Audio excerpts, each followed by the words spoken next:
Spring 1943. The skies over Nazi-occupied Europe. German fighter pilots looked up and saw something new approaching. A massive American fighter plane. Huge, bulky, ungainly. It looked like a flying bathtub with wings. The Luftwaffe pilots laughed. They called it the Jug, short for Juggernaut. Some called it the 7-ton milk bottle. It was fat. It was heavy. And compared to their sleek Messerschmitts and Focke-Wulfs, it looked slow and clumsy.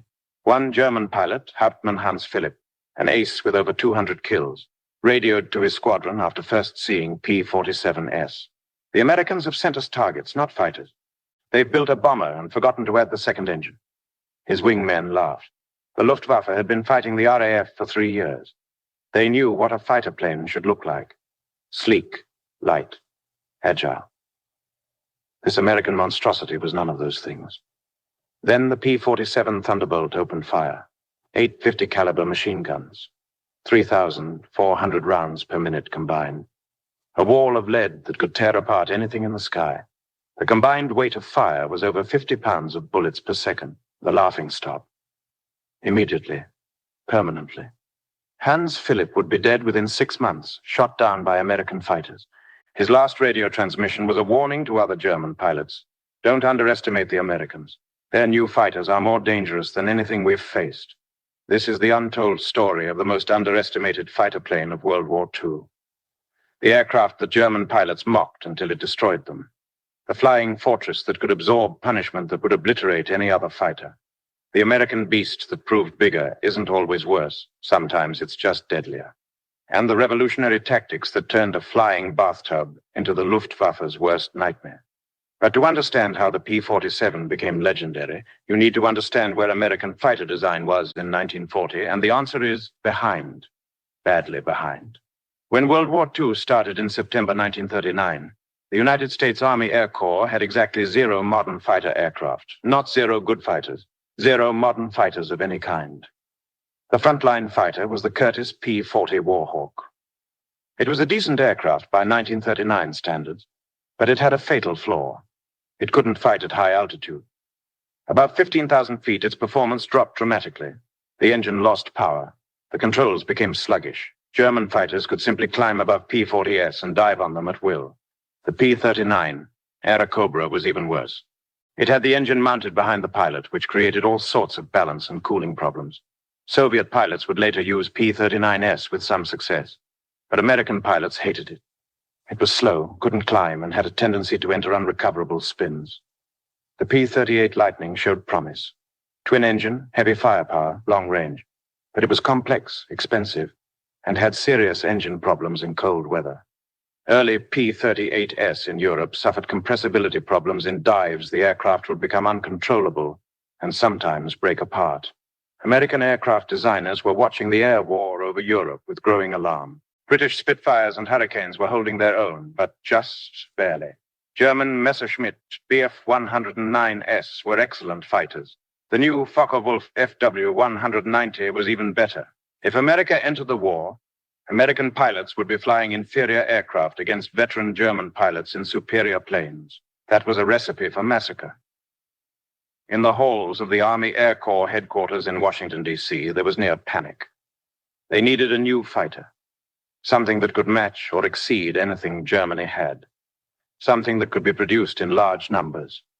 Something that could be designed, tested, and put into production quickly. The problem was that nobody agreed on what that fighter should look like. Some designers wanted to copy British designs. The Spitfire was proven in combat. Just build an American version with American engines and manufacturing techniques. Others wanted to push for radical new designs. Jets, rocket planes, exotic configurations, the future of aviation. But there was a third school of thought, and this one would produce the P-47. Alexander Kartveli was the chief designer at Republic Aviation. He was a Georgian immigrant who had studied engineering in France before coming to America. He had a thick accent, a brilliant mind, and an unconventional approach to aircraft design. Most aircraft designers of the era believed in the same basic philosophy. Light is right. Build the lightest airframe possible. Minimize drag. Maximize maneuverability. It was the philosophy that had created the Spitfire, the Zero, the Bf-109, beautiful, nimble aircraft that could dance through the sky. Kartveli looked at this philosophy and said, "That's wrong." His reasoning was simple but revolutionary. In combat, pilots make mistakes. They get hit. Aircraft take damage. In a lightweight fighter, any damage is potentially catastrophic. A single cannon round can destroy vital systems. A few bullets in the engine can cause failure. Damage to the thin wings can cause structural failure. What if instead of building the lightest possible fighter, you built the strongest possible fighter?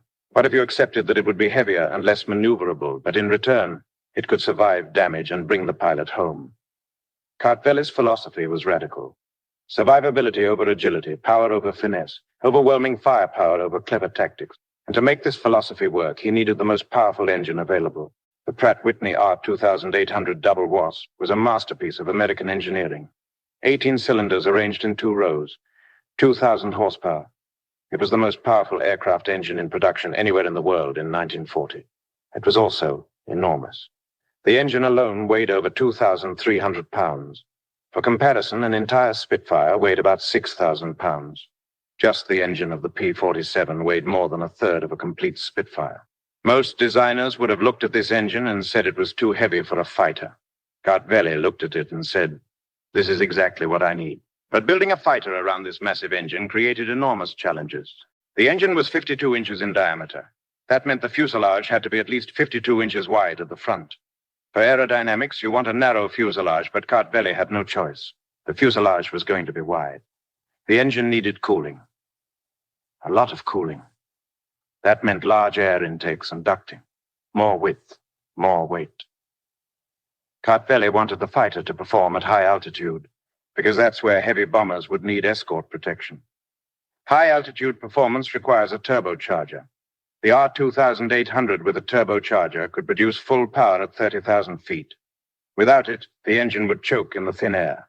But turbochargers in 1940 were massive, complex devices.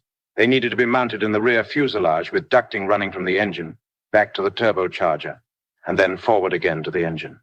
This meant the fuselage needed to be even longer and wider to accommodate all this plumbing. Then there was armament. Kartveli wanted overwhelming firepower. Not 4 guns, not 6 guns, 8 guns, 8 50 caliber Browning machine guns, 4 in each wing. Each gun weighed 64 pounds. Each gun needed ammunition 425 rounds per gun, 3,400 rounds total. The ammunition alone weighed over 450 pounds. The guns needed to be mounted in the wings far enough out from the fuselage to avoid the propeller arc. But mounting heavy guns far out in the wings creates stress on the wing root. So the wings needed to be built extremely strong, which meant thicker wing spars, which meant more weight. Then there was the fuel. Long-range escort missions require a lot of fuel. Kartveli designed internal fuel tanks that could hold 370 gallons. For comparison, a Spitfire held 85 gallons internally. The P-47 held more than 4 times as much fuel. That fuel weighed over 2,400 pounds when the tanks were full. Add it all together. Massive engine, turbocharger and ducting, 8 heavy machine guns, thousands of rounds of ammunition, huge fuel capacity, and strong airframe to handle it all. The result was an aircraft that weighed 12,000 pounds empty. Fully loaded for combat, it weighed over 17,500 pounds. It was the heaviest single-engine fighter ever built, by a huge margin. It weighed nearly 3 times as much as a Bf-109. It weighed twice as much as a Spitfire. When the prototype AXP-47B first flew on May 6, 1941, test pilot Lowry Brabham had serious doubts. He later said, "I looked at this thing sitting on the runway and thought, this is supposed to be a fighter. It looks like someone put wings on a train locomotive." But then he took off, and everything changed. The XP-47B didn't just fly. It performed. It climbed rapidly despite its weight, pulling itself into the sky with raw power. It accelerated smoothly. At altitude, with the turbocharger providing full boost, it was fast, very fast. Test flights revealed something unexpected. The P-47 could dive faster than any aircraft in existence. In a dive, it could exceed 550 miles per hour, faster than most fighters' maximum level flight speed. That enormous weight that seemed like a disadvantage became a tremendous advantage in a dive. The Army Air Corps was impressed but skeptical. They ordered a production run of P-47's, while simultaneously ordering other fighters as backup. Nobody was quite sure if this unconventional design would actually work in combat. Meanwhile, American pilots who would fly the P-47 were training in the United States, and most of them were horrified when they first saw their new aircraft. Lieutenant Quince Brown of the 78th Fighter Group later recalled, "We'd been training in P-40s. Then they showed us the P-47. I genuinely thought someone was playing a joke on us. This enormous thing was supposed to be a fighter. I could barely see over the nose when taxiing, for the cockpit was 7 feet off the ground. We had to climb a ladder just to get in. The first American pilots to take P-47's into combat would learn the hard way that you can't fly a P-47 like a P-40 or a Spitfire. It requires completely different tactics. And many pilots would die before American commanders figured out the right way to use this beast." In January 1943, the first P-47's arrived in England with the 56th Fighter Group, commanded by Colonel Hubert "Hub" Zemke. Zemke was a no-nonsense commander who had studied German fighter tactics extensively. He understood that American pilots were about to face the most experienced fighter pilots in the world, flying excellent aircraft over their own territory. The odds were not in America's favor. British RAF pilots who saw the P-47's for the first time were openly contemptuous. These Americans were arriving with aircraft that looked like they should be dropping bombs, not fighting other fighters. RAF pilots had been flying Spitfires for years. The Spitfire was nimble, responsive, beautiful. This American contraption was none of those things. One RAF pilot was quoted in a British newspaper. "The Americans have arrived with their new fighter. It's certainly impressive in size. Rather like bringing a lorry to a bicycle race. One hopes it will be more useful than it appears." German intelligence officers examining reconnaissance photos of P-47's at British airfields had similar reactions. The Luftwaffe had been fighting the RAF Spitfires since 1940. German pilots had developed sophisticated tactics for dealing with Spitfires. They knew the Spitfire's strengths, excellent turning ability, good climb rate, and its weaknesses, limited ammunition, short range. This new American fighter appeared to have all disadvantages and no advantages. It was huge, easy to spot from a distance. It looked heavy, would probably be slow and clumsy.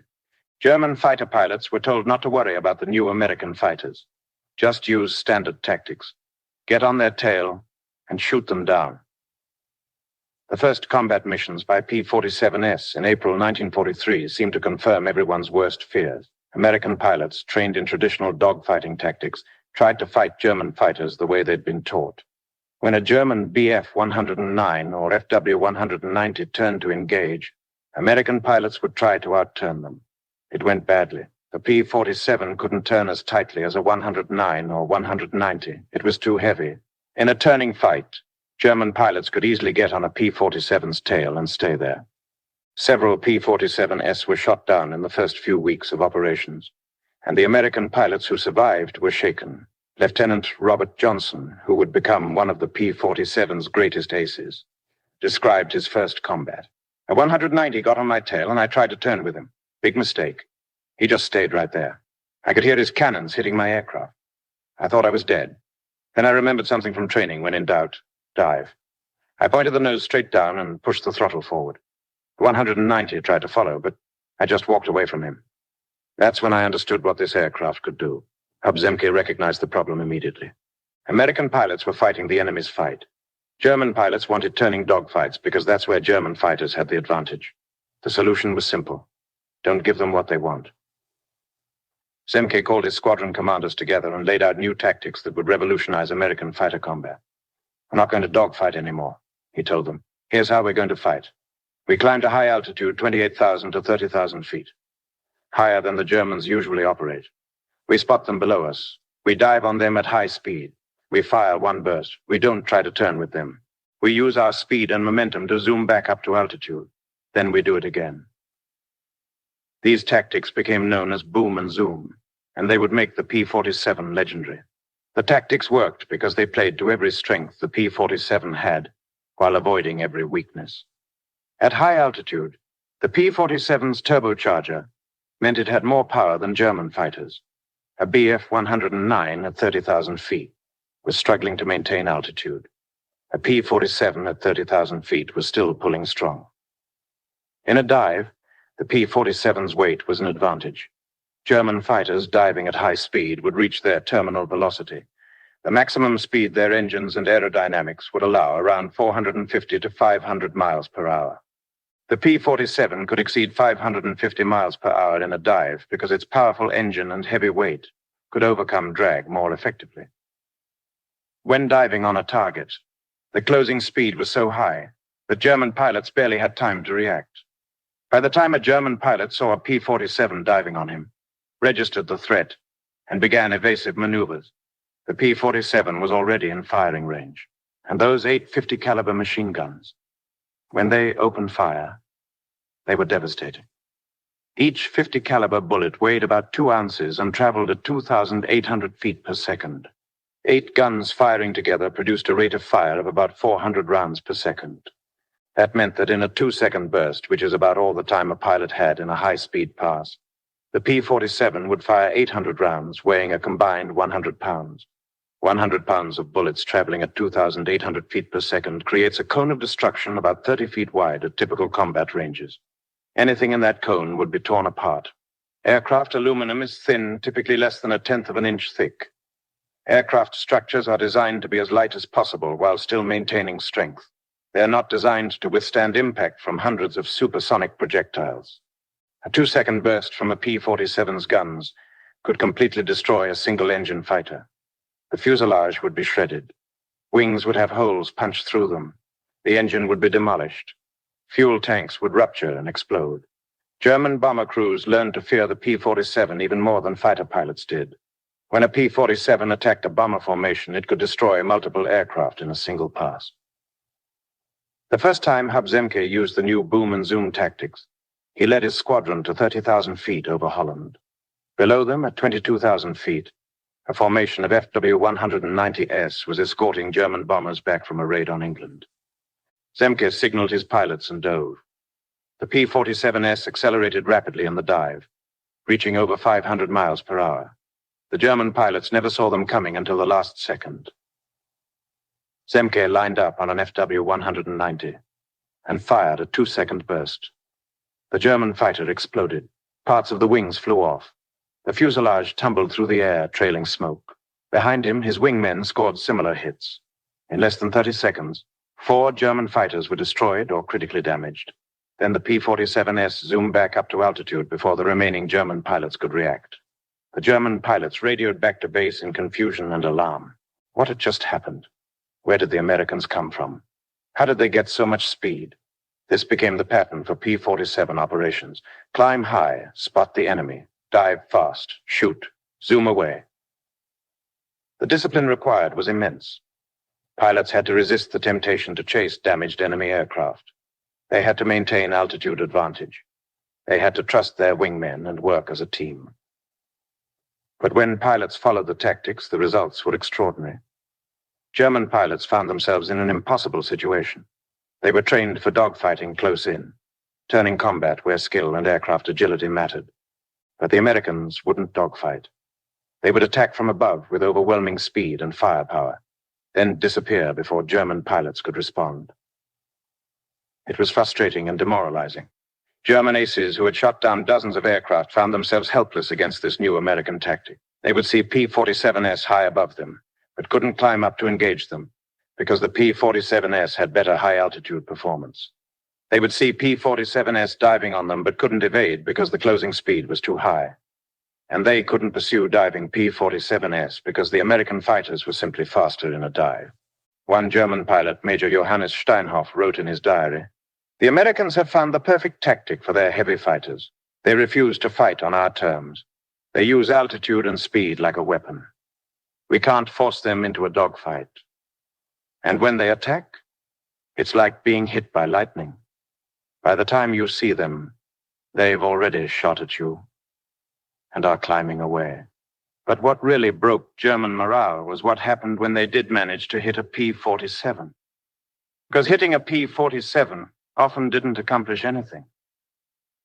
The P-47's survivability became legendary, and it saved countless American lives. The stories of P-47's bringing their pilots home despite catastrophic damage are almost unbelievable. The R-2800 engine was nearly indestructible. 18 cylinders arranged in 2 rows meant that damage to a few cylinders barely affected performance. The engine had 2 magnetos, 2 spark plugs per cylinder, redundant oil systems. German pilots would pump rounds into a P-47's engine and watch in disbelief as the American fighter kept flying. One P-47 pilot, Lieutenant Michael Glady, was hit by German cannon fire that destroyed 3 cylinders on his engine. The engine was running rough, trailing smoke, vibrating badly. But it kept running. Glady flew his damaged P-47 over 200 miles back to England and landed safely. The self-sealing fuel tanks worked remarkably well. When punctured by bullets, a rubber lining would swell and seal the hole. German pilots would see hits on a P-47's fuel tanks, expect to see fire or explosion, and instead watch the American fighter continue flying. The cockpit armor was substantial. Thick steel plates behind the pilot's seat, armor glass in the canopy. Several pilots survived, having cannon rounds detonate against the armor that protected them. Lieutenant Robert Johnson's experience became one of the most famous survival stories of the war. On June 26, 1943, Johnson was escorting bombers over France when his P-47 was jumped by German fighters. Before he could react, a Focke-Wulf 190 got on his tail. The German pilot was good. Very good. He stayed on Johnson's tail through every evasive maneuver, and he was firing 20 mm cannon that could tear apart aircraft. Johnson's P-47 was hit repeatedly. The canopy shattered, the cockpit filled with smoke and fumes. Johnson was wounded in the leg by shrapnel. Rounds punched through the wings, through the fuselage, through the tail. The rudder cables were severed. The elevator trim tab was shot away. Johnson managed to dive away and headed for England.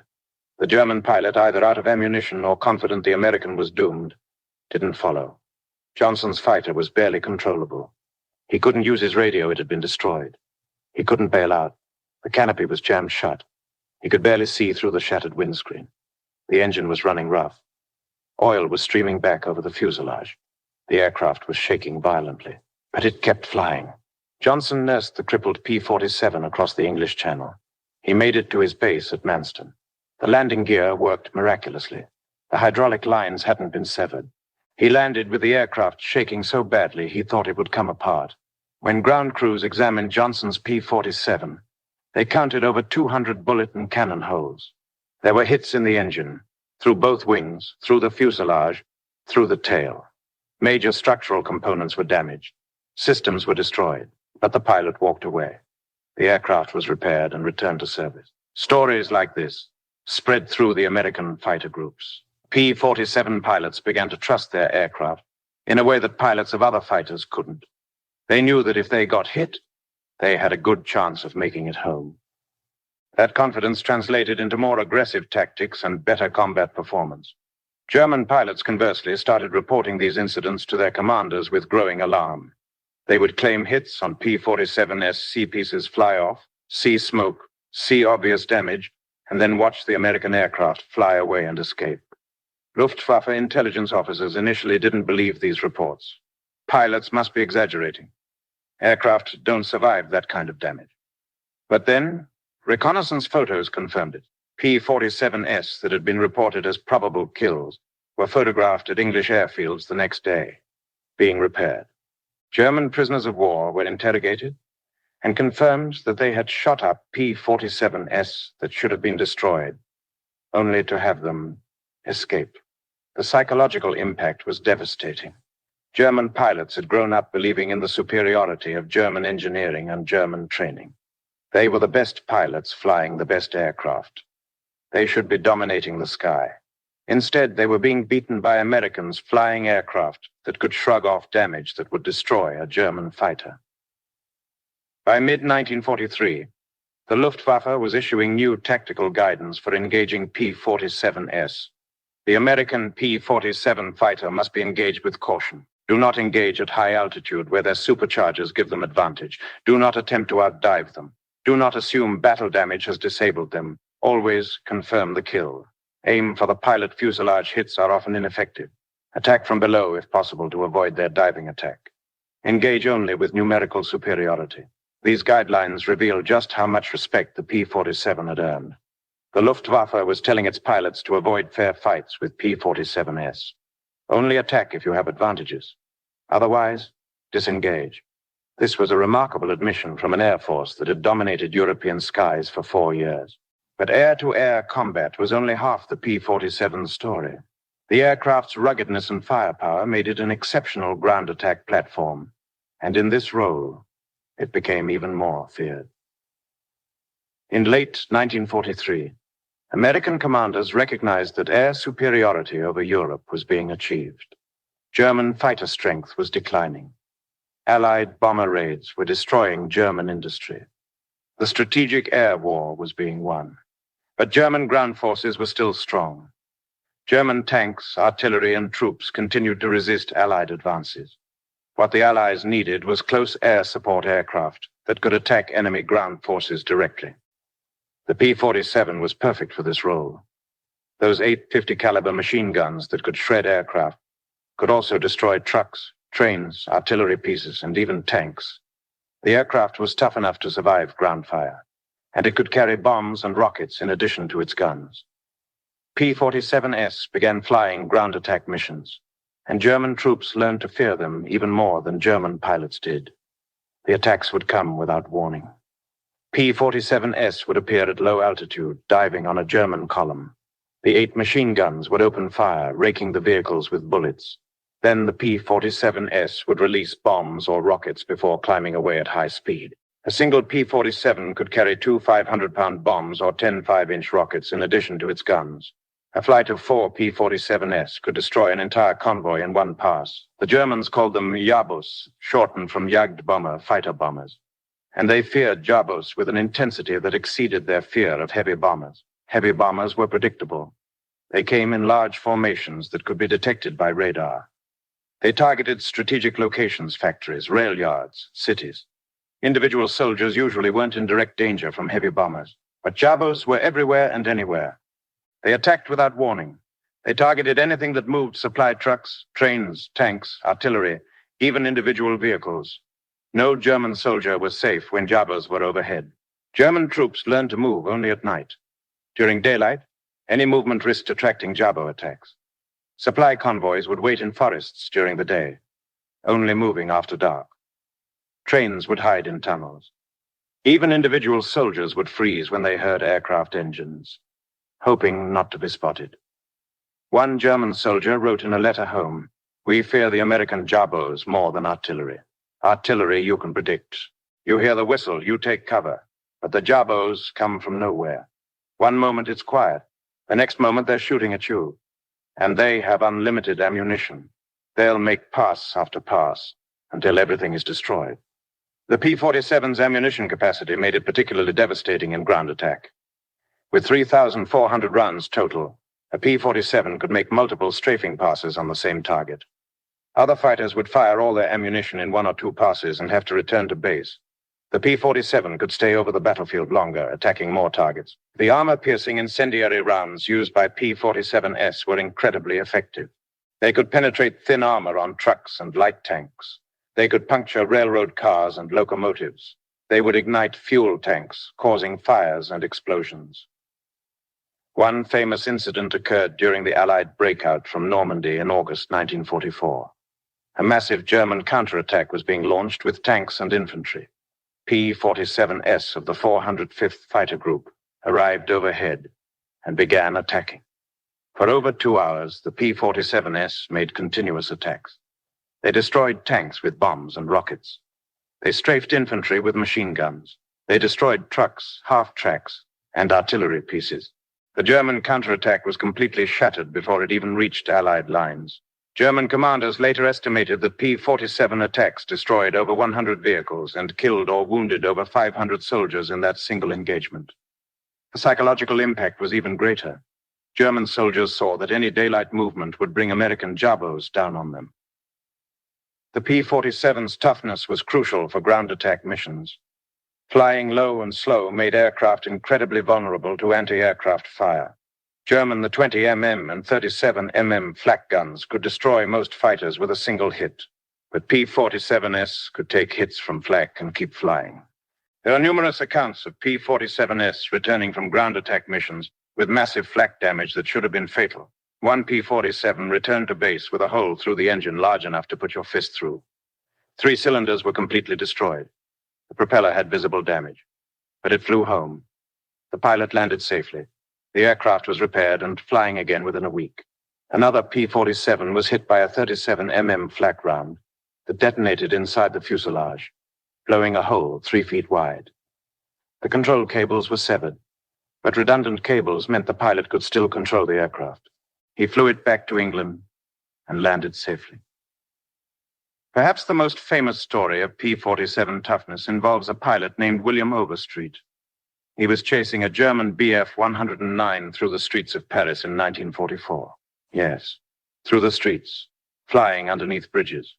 The German pilot was trying to escape by flying so low that Overstreet wouldn't follow. Overstreet followed.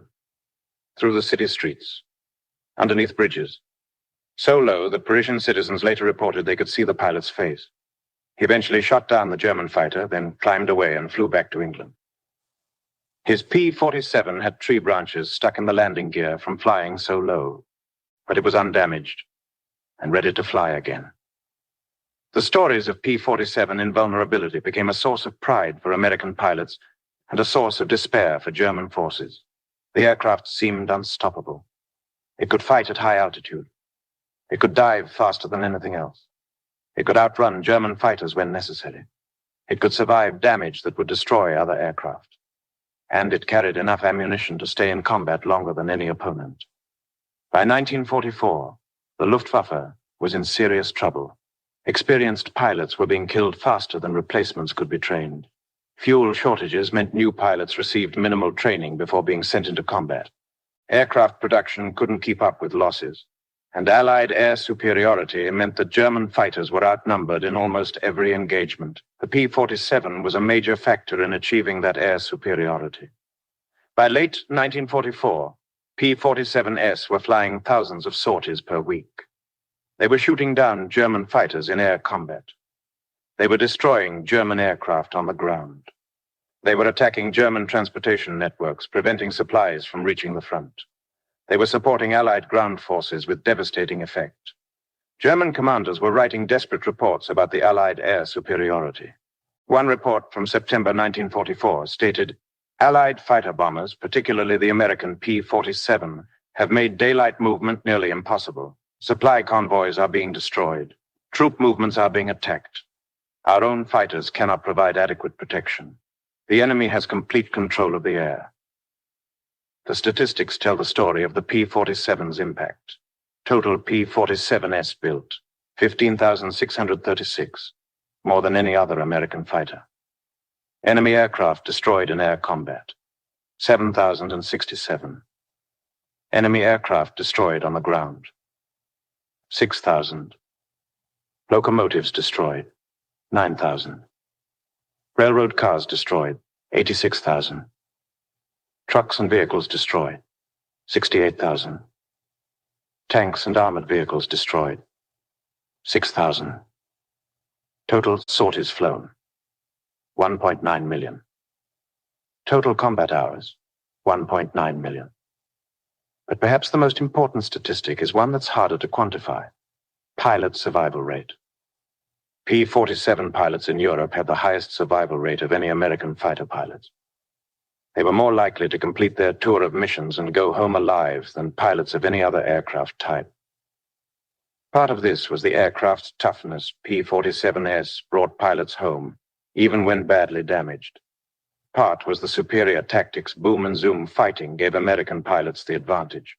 And part was simply that the P-47 was such an effective weapon that it gave American pilots the tools they needed to win.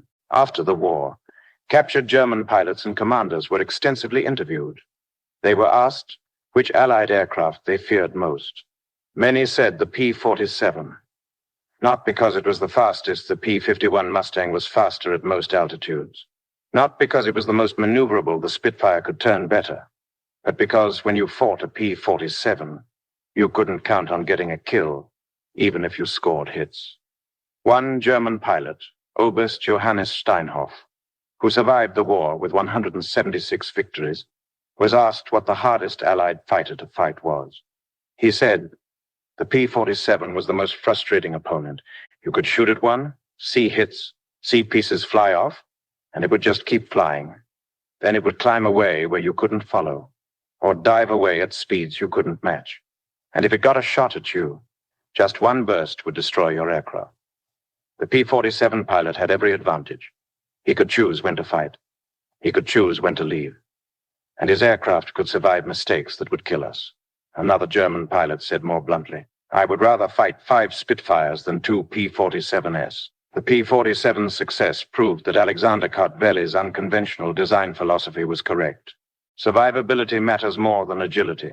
Firepower matters more than maneuverability. A pilot who lives to fight another day can gain experience, improve skills, and eventually become an ace. A pilot in a nimble but fragile aircraft who gets shot down on his 3rd mission never reaches his potential. The P-47 also proved that American industrial capacity could overcome technical disadvantages. German aircraft were often more sophisticated. The Bf-109 and FW-190 had excellent aerodynamic designs and powerful engines, but they were complex to build and maintain.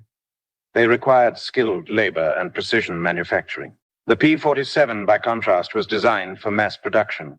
It used straightforward construction techniques. Parts were interchangeable. Maintenance was relatively simple.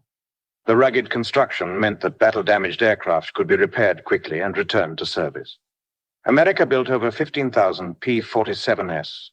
Germany built about 33,000 Bf-109's over the entire war, but German production was declining by 1944, while American production was increasing. The sheer number of P-47's and other American fighters eventually overwhelmed the Luftwaffe through simple attrition. The P-47 served in every theater of World War II. In Europe, it achieved air superiority and destroyed German ground forces. In the Pacific, P-47's with the 5th Air Force flew ground attack missions supporting MacArthur's advance through the Philippines. In the China-Burma-India theater, P-47's attacked Japanese supply lines and supported Chinese forces. Some P-47's even served with Soviet Air Force units. The Soviets received several hundred P-47's through Lend-Lease. Soviet pilots found the aircraft too heavy for their preferred low-altitude combat tactics and generally preferred other fighters. But Soviet ground attack pilots appreciated the P-47's toughness and firepower. French pilots flew P-47's as part of Free French forces in Europe. British pilots flew P-47's in Burma. Brazilian pilots flew P-47's in Italy. The aircraft served with over a dozen different air forces. After World War II, P-47's continued in service with various air forces for years. The U.S. Air Force used P-47's, redesignated F-47 in 1948, until 1953. Other countries used them even longer. The Peruvian Air Force flew P-47's until 1966, over 20 years after the war ended. But the P-47's real legacy isn't just in its combat record or longevity. The P-47 fundamentally changed fighter doctrine. Before the P-47, fighter aircraft were designed to be as light and agile as possible. After the P-47, designers recognized that there were other paths to effective fighter design. The F-4 Phantom of the Vietnam War era followed a similar philosophy: heavy, powerful, tough, with overwhelming firepower. The A-10 Warthog ground attack aircraft took the P-47's design principles even further, built around a massive gun, heavily armored, designed to survive and bring the pilot home. Modern fighter aircraft like the F-15 Eagle combine high performance with survivability. They're not the lightest or most agile fighters possible, but they're designed to absorb combat damage and keep fighting. This design philosophy traces directly back to the P-47. The pilots who flew the P-47 in World War II went on to distinguished careers. Hub Zemke became a colonel and war hero. Robert Johnson survived the war with 27 aerial victories despite being shot down twice. Francis Gabreski scored 28 aerial victories in his P-47 and became a top ace. These pilots spoke with genuine affection for the P-47. It had brought them through combat. It had saved their lives. It had given them the tools to defeat a formidable enemy. Robert Johnson said in a post-war interview, "The P-47 was my office, my weapon, my shield, my home. I trusted that airplane completely. I knew that if I flew it right, it would bring me back. And it always did. Even that day when I took over 200 hits and everyone thought I was dead, the Jug brought me home." You don't forget a thing like that. German pilots who faced the P-47 also remembered it, but with very different feelings. For them, the P-47 represented the turning of the tide. When the P-47's arrived in numbers in mid-1943, the Luftwaffe still had air superiority over Europe. By late 1944, the Luftwaffe was on the defensive everywhere, losing pilots and aircraft at an unsustainable rate. The P-47 wasn't solely responsible for this change. The P-51 Mustang, improved tactics, overwhelming numbers, and German fuel shortages all played roles. But the P-47 was a major factor. It achieved air superiority, it protected bombers, it destroyed German ground forces, and it proved that American pilots in American aircraft could defeat the best the Luftwaffe had to offer. So what can we learn from the story of the P-47 Thunderbolt? Several lessons stand out. First, unconventional solutions sometimes work better than conventional wisdom. Every aircraft designer knew that fighters should be light and agile. Cartvelli ignored conventional wisdom and built something different, and it worked. Second, survivability matters more than most people realize. The P-47 wasn't the fastest or most maneuverable fighter, but it brought pilots home. And pilots who survive can learn, improve, and become more effective. Dead pilots, no matter how skilled, don't win wars. Third, overwhelming firepower can compensate for other deficiencies. The P-47 couldn't outturn German fighters, but it didn't need to, because when it did get a shot, its 850 calibers would destroy the target. Fourth, proper tactics can turn an apparent weakness into a strength. The P-47's weight seemed like a disadvantage until pilots learned to use it for high-speed diving attacks. And finally, never underestimate your opponent. German pilots looked at the P-47 and saw a flying bathtub. They laughed. They mocked it, right up until the moment those 8 machine guns opened fire. Then the laughing stopped, and it never started again. The P-47 Thunderbolt, the Jug, the 7-ton milk bottle, the flying bathtub. Call it what you want. German pilots laughed at it. British pilots doubted it. Even American pilots were skeptical at first. But in the end, the P-47 proved itself where it mattered in combat. It destroyed over 7,000 enemy aircraft. It flew nearly 2 million sorties. It saved thousands of American lives by bringing pilots home despite catastrophic damage. It changed fighter doctrine forever. And it taught everyone an important lesson. Don't judge a weapon by its appearance. Judge it by its results. Because the ugly, heavy, ungainly P-47 delivered results that the sleek, beautiful fighters of the era couldn't match. German pilots learned that lesson the hard way. Many didn't survive the education. Those who did never forgot the sight of a P-47 diving on them from above. 8 machine guns blazing, unstoppable and indestructible. The Jug, America's flying bathtub, the fighter that couldn't possibly work, until it did, until it dominated the skies of Europe. Until it broke the Luftwaffe's back, until it proved that bigger really can be better. And those 850 calibers, they didn't just rain lead on German fighters, they rained justice, they rained retribution, they rained victory. The P-47 Thunderbolt. They laughed at it until they didn't.